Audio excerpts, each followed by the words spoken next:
Judge Sarah Chen leaned forward in her leather chair, her dark eyes fixed on the grainy security footage playing on her chamber's monitor.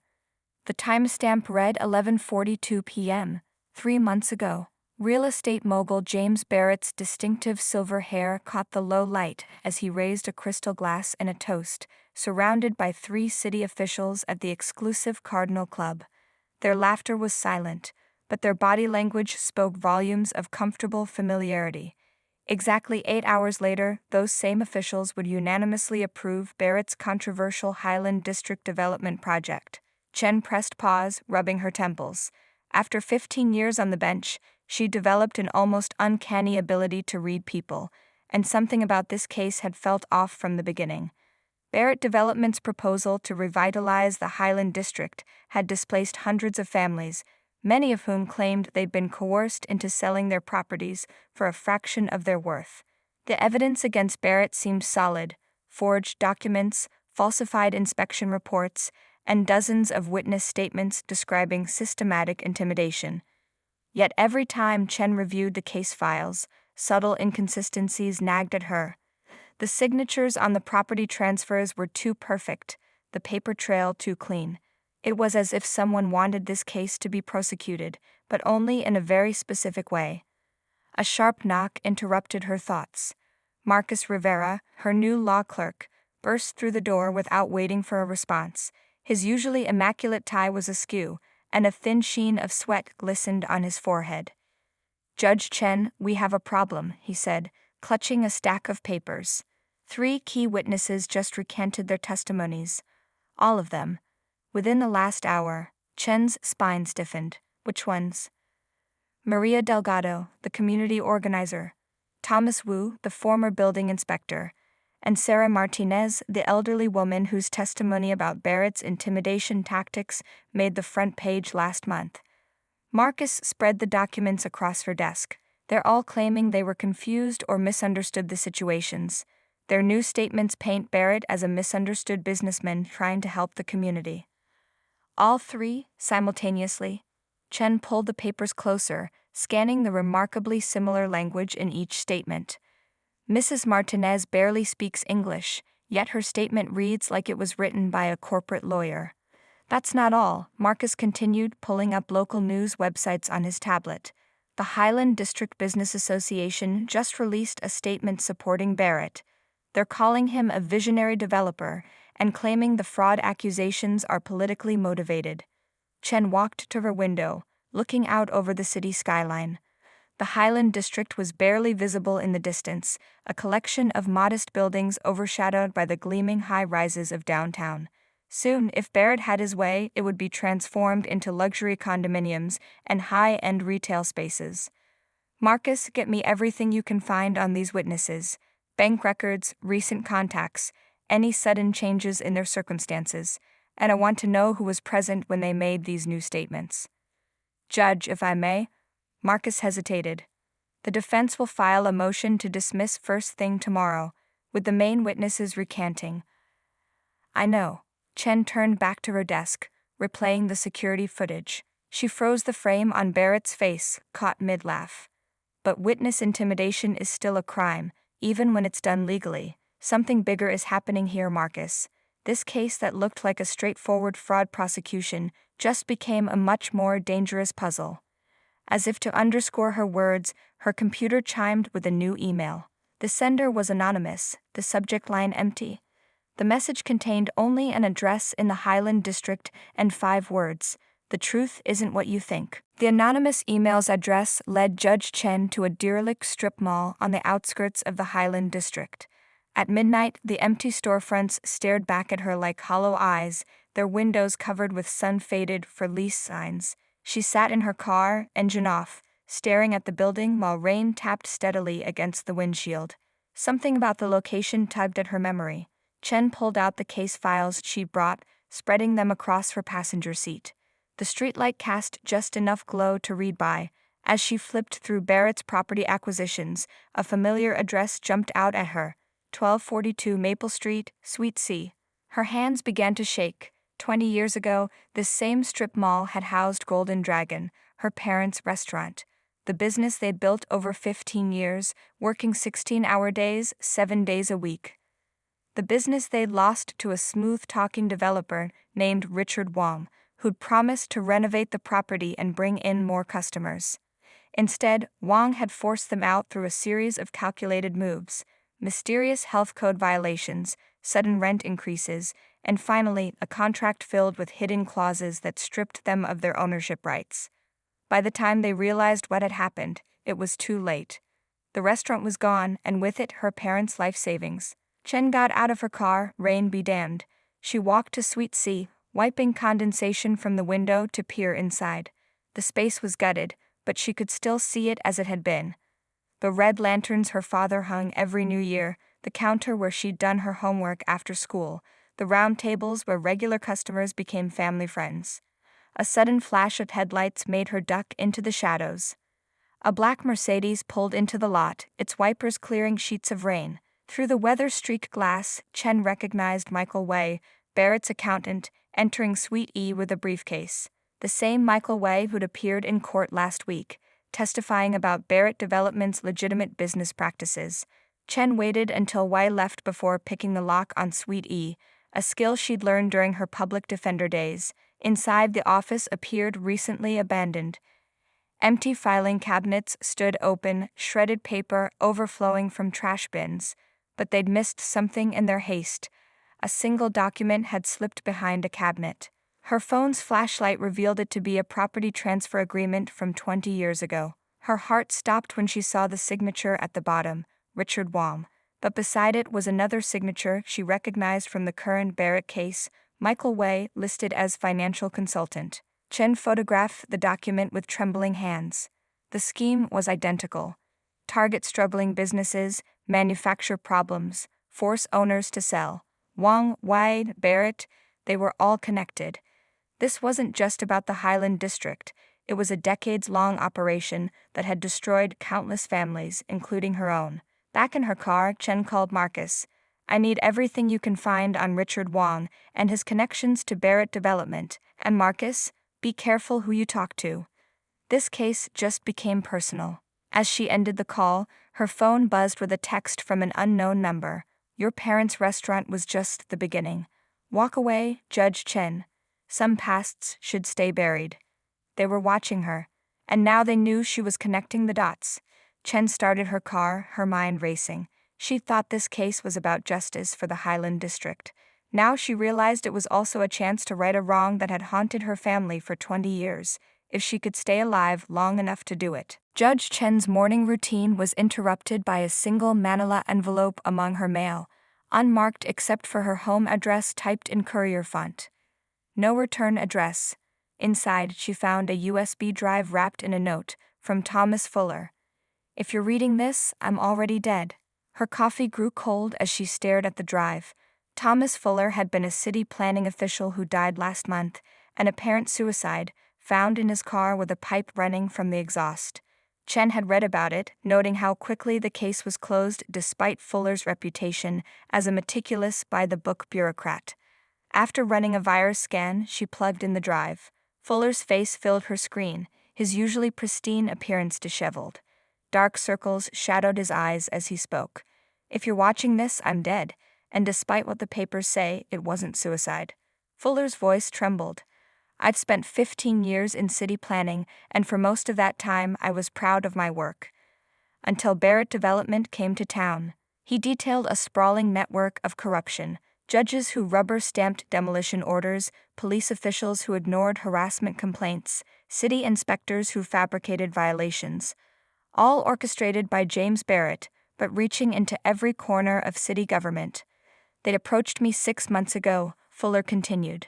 "Said my daughter's college tuition would be taken care of if I expedited certain permits. When I refused, he swallowed hard. Strange men started following Sarah to school. My wife's car was vandalized. Then I found these in my office." He held up photographs. His daughter entering her dorm, his wife at the grocery store, himself at his regular coffee shop. The message was clear. They were always watching. "I started cooperating. God help me. I signed whatever they put in front of me. But I kept copies." Fuller's eyes darted off screen. I've compiled everything: bank transfers, meeting recordings, documented threats. It's all on this drive. But they're suspicious. Yesterday, a colleague warned me they're planning to tie up loose ends, so I'm sending this to every judge who might be brave enough to act. Judge Chen, if you're watching this, you have a reputation for integrity. You might be my last hope. The video ended. Chen sat back, her mind racing. The evidence on the drive was damning.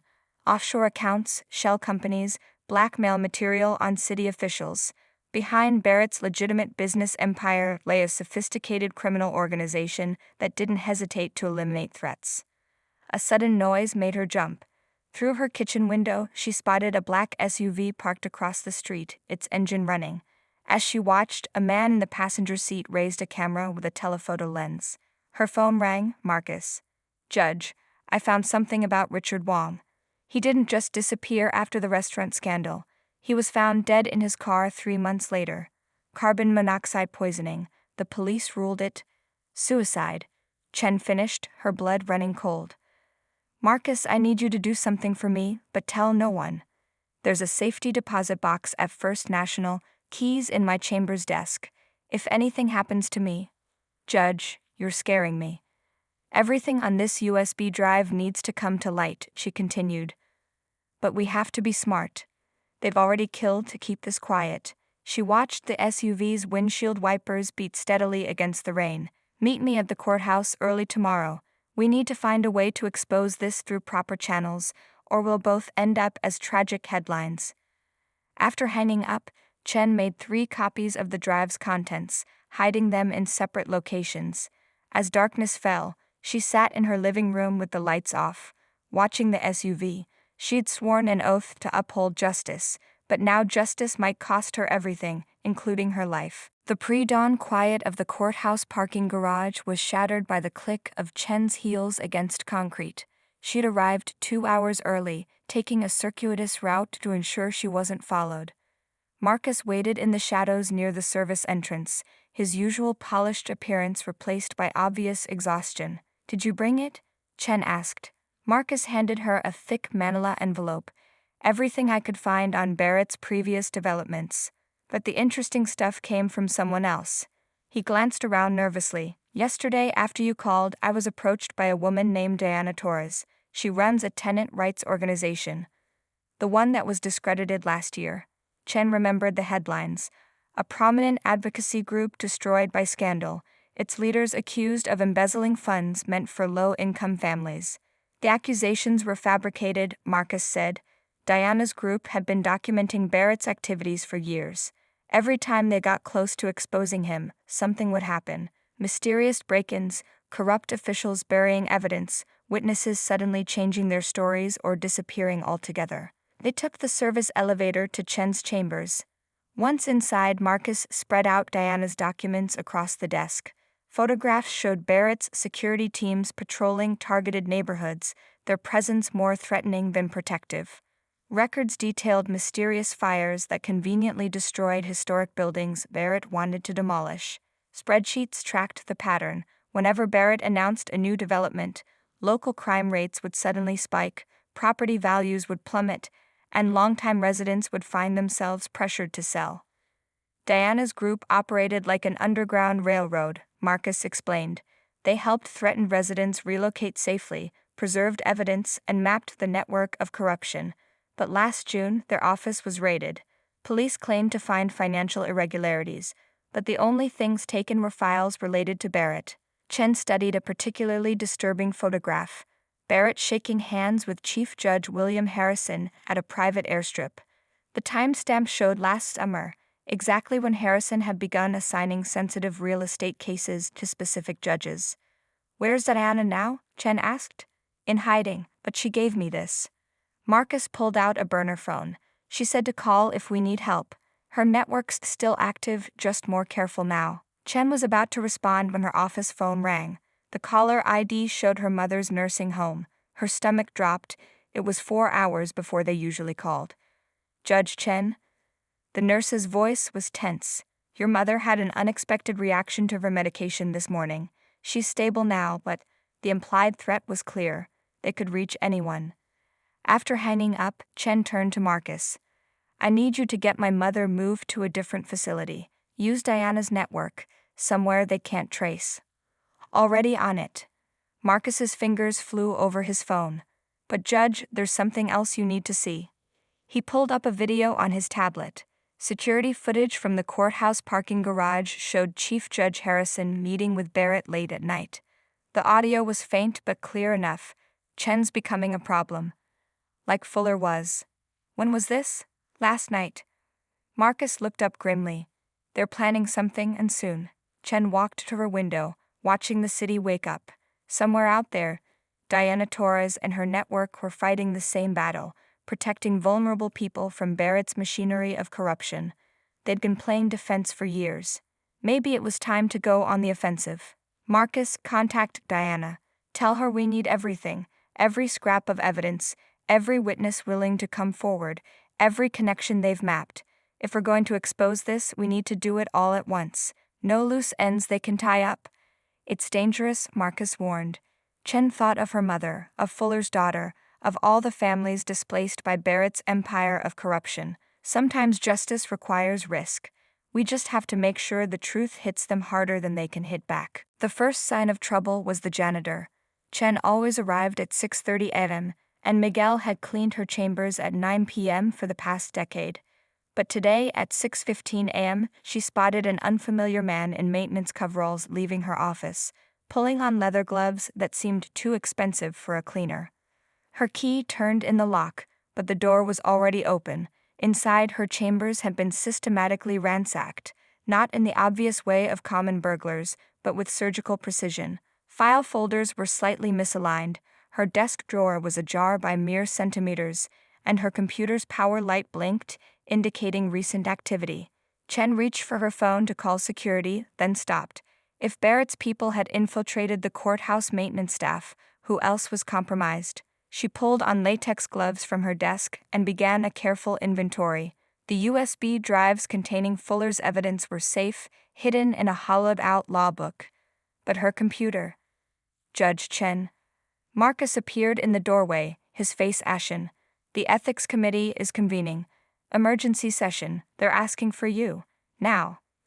The conference room was packed when she arrived. Chief Judge Harrison sat at the head of the table, his expression grave. On the projection screen behind him were photos, dozens of them. Chen's stomach lurched as she recognized herself meeting with Highland District presidents, apparently accepting envelopes, having secretive conversations in parking garages. These images were anonymously submitted to the committee this morning, Harrison announced, his voice carrying false concern. Along with bank records showing suspicious deposits to an offshore account in Judge Chen's name. The photos were masterfully doctored. Chen recognized the base images, routine meetings with constituents, legitimate court business, now manipulated to suggest impropriety. The bank records were complete fabrications, but convincing ones. Given the severity of these allegations, Harrison continued, we have no choice but to.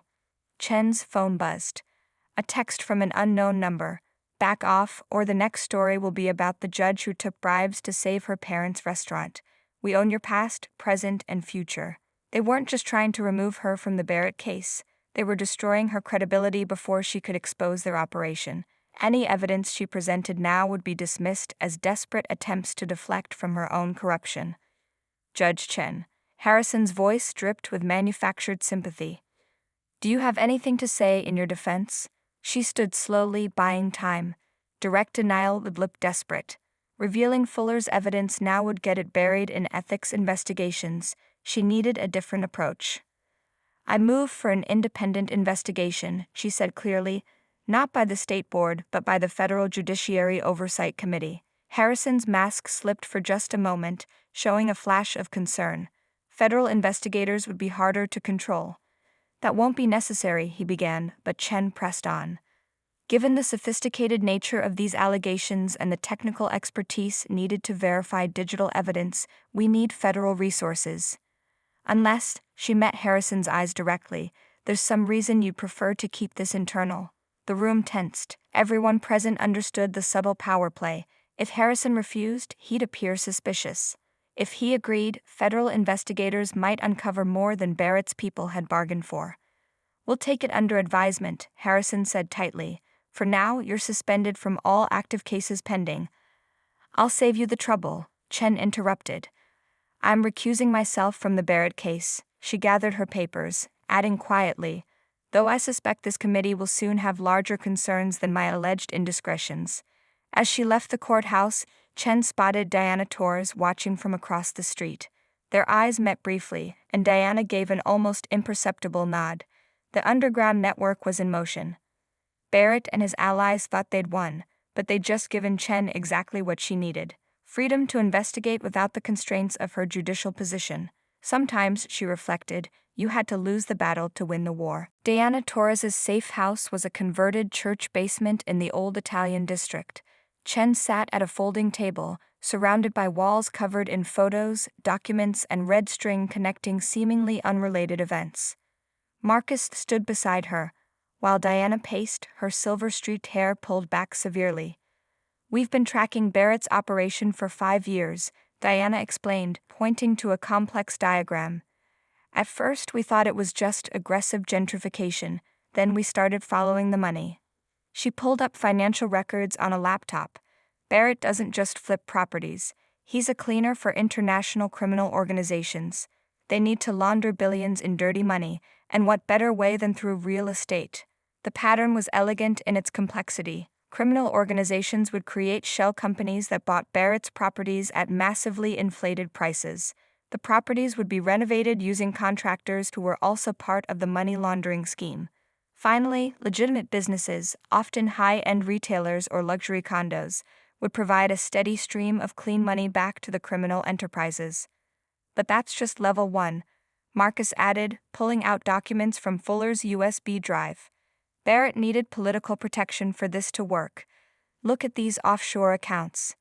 Chen studied the records. Dozens of shell companies, all connected to a maze of properties across the city. But certain names caught her eye: planning officials, judges, even federal prosecutors. Everyone who could potentially investigate Barrett was compromised. "It gets worse," Diana said grimly. She clicked through surveillance photos. "These were taken last month at Barrett's lake house. That's Viktor Petrov, known human trafficker. This one shows Michael Y. meeting with members of the Sinaloa cartel. And this." Chen's blood ran cold. The photo showed Chief Judge Harrison accepting an envelope from a man she recognized from FBI most wanted bulletins. A burner phone on the table buzzed, one of Diana's network contacts. Police scanners going crazy. Multiple units heading to the Highland District. They're calling it a major drug bust. Diana's fingers flew across her keyboard, pulling up live traffic cameras. "Barrett's people are moving. Look, they're targeting all our safe houses where we've been protecting witnesses." This isn't random, Chen realized. They know we're close to exposing them. They're trying to discredit potential witnesses by linking them to drug charges. Marcus's phone chimed with a news alert. Channel 7 is already running the story.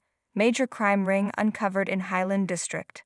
Sources suggest links to corrupt tenant advocacy groups. They're burning everything down before we can expose them," Diana said, her voice tight with anger. 5 years of evidence gathering, dozens of protected witnesses. A sudden noise upstairs made them freeze. Heavy footsteps moved across the church floor above. Diana quickly began shutting down computers while Marcus gathered crucial documents. "Back exit," Diana whispered, leading them to a hidden door behind a bookshelf. "The tunnel comes out 3 blocks away." As they hurried through the narrow passage, Chen heard the basement door crash open behind them. She clutched Fuller's USB drive, now containing copies of Diana's evidence. The conspiracy was larger than any of them had imagined, not just local corruption, but an international criminal enterprise using their city as a massive money laundering operation. They emerged in an abandoned subway maintenance room. Diana immediately headed for a waiting car, her network already activating evacuation protocols for their witnesses. Marcus checked his phone, his face illuminated by the screen. "They're reporting a fire at the church," he said quietly. "Total loss. All evidence presumably destroyed." Chen watched the distant glow of emergency lights reflecting off low clouds. "They think they've won. that we're out of options. She pulled out her own burner phone. But I still have one card left to play. It's time to call in the federal task force. Above them, helicopters began circling the neighborhood, their searchlights cutting through the darkness like accusing fingers. The federal task force moved with remarkable efficiency, setting up their operation in an abandoned warehouse near the port. Agent Sarah Keller, a veteran of financial crimes investigations, studied the evidence Chen had compiled. "This is unprecedented," Keller admitted, spreading out surveillance photos. "We've suspected Barrett was laundering money for various organizations, but the level of political protection he's built." She shook her head. "Getting hard evidence will be nearly impossible. Everyone who could testify is either compromised or terrified." Chen watched the tactical team prepare for tomorrow's operation. "We don't need witnesses. We need the court transcripts, the real ones." Marcus looked up from his laptop. "The official court reporter for the Barrett case is Linda Martinez. Been with the courthouse for 20 years, spotless record." "Too spotless," Chen mused. During a routine hearing that morning, she'd noticed Linda's unusual behavior, subtle glances at Chief Judge Harrison, a slight tremor in her hands when Barrett's lawyer made certain objections. "Pull up the transcripts from Barrett's previous cases." As they reviewed the documents, a pattern emerged. Key testimony was subtly altered, words changed, context shifted, crucial admissions omitted. The changes were so skillful that only someone intimately familiar with legal proceedings would notice. Chen's phone buzzed, a secure message from Diana. "Remote access detected in courthouse computer system. Someone's altering records in real time." The transcripts are being changed before they even reach the official record, Chen realized. That's why Barrett's never lost a case. The evidence vanishes before it's documented. A commotion at the warehouse entrance interrupted them. Agent Keller rushed over, her face grim. "Marcus's cover is blown. Someone accessed his old personnel files at the courthouse." Chen's blood ran cold. "Where is he?" "Said he needed to check something in the courthouse parking garage. That was an hour ago." The last text from Marcus's phone chilled her. "They found me. Parking garage. Help." Chen was moving before she finished reading. Agent Keller tried to stop her. "It's too dangerous. Let our team handle it. Your team isn't cleared to enter the courthouse without warrants. I still have my ID. I can get in." The parking garage was eerily quiet when Chen arrived. Her footsteps echoed off concrete walls as she searched each level. On the third floor, she found Marcus's phone next to his dropped briefcase, files scattered across the ground. A security camera in the corner caught her eye, its red light blinking steadily. The courthouse had recently upgraded to a new digital surveillance system. If she could access the feed. Chen raced to the security office. The night guard was absent, conveniently taking his break. She logged into the system using her judicial override code, praying it hadn't been deactivated. The screens flickered to life. Camera feeds showed Marcus being forced into a maintenance room by two men. One she recognized as Barrett's head of security. As she watched, Chief Judge Harrison himself entered the room.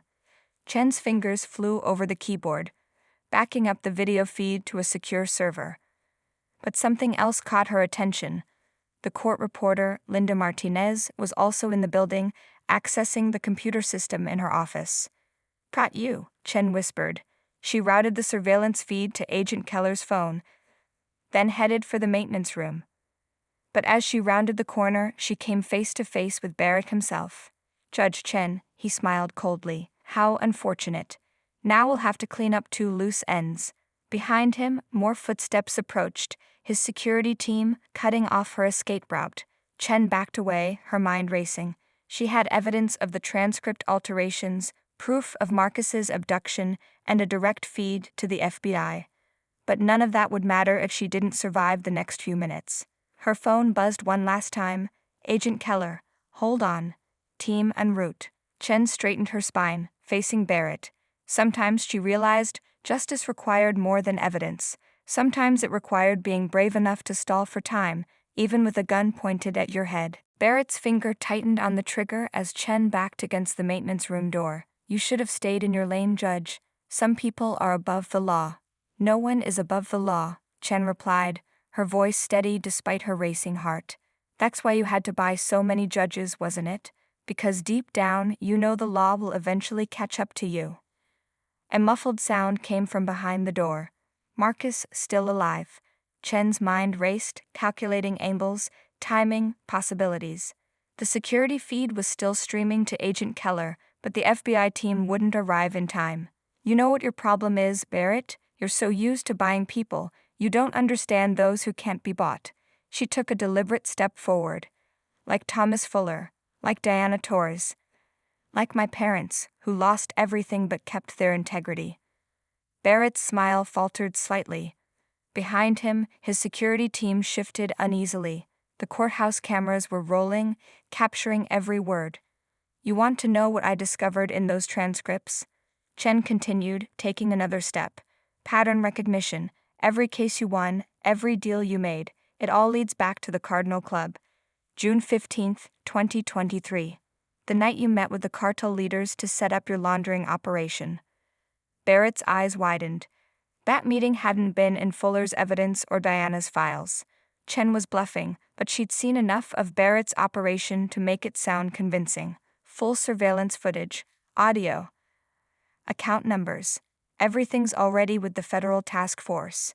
Killing me won't stop what's coming. A crash echoed from the stairwell. Barrett turned instinctively, and Chen moved. She slammed her shoulder into the maintenance room door, bursting through as gunshots exploded behind her. Marcus was inside, bound but conscious.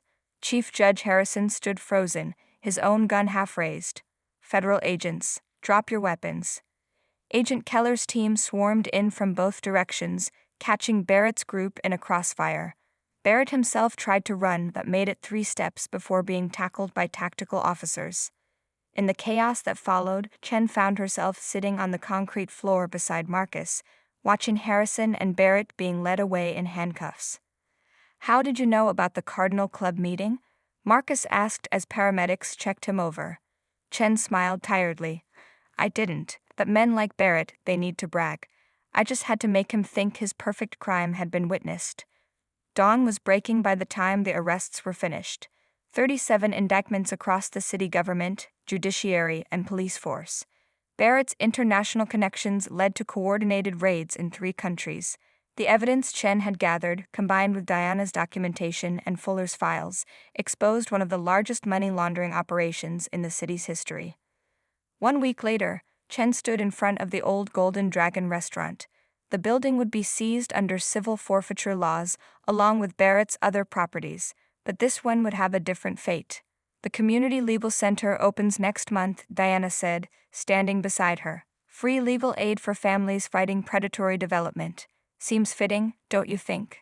Chen nodded, touching the faded sign. Her parents had passed away believing they'd failed, never knowing their loss would eventually lead to justice for so many others. Marcus joined them, his arm still in a sling. The federal prosecutor wants to know if you'll testify at Barrett's trial. Of course. Chen straightened her jacket. But first, I have some cases to revisit. There are a lot of families who lost everything to Barrett's schemes. They deserve to have their stories heard by a clean court. As they walked away, Chen glanced back at the Golden Dragon one last time. The morning sun caught the old sign just right, making the faded dragon seem to glow with new life. Like justice itself, she reflected, sometimes the truth needed time to come to light. But once it did, no amount of money or power could keep it hidden. The next day, Judge Sarah Chen returned to her courtroom. There were cases to be heard, wrongs to be righted, and justice to be served. And this time she knew the transcripts would tell the true story.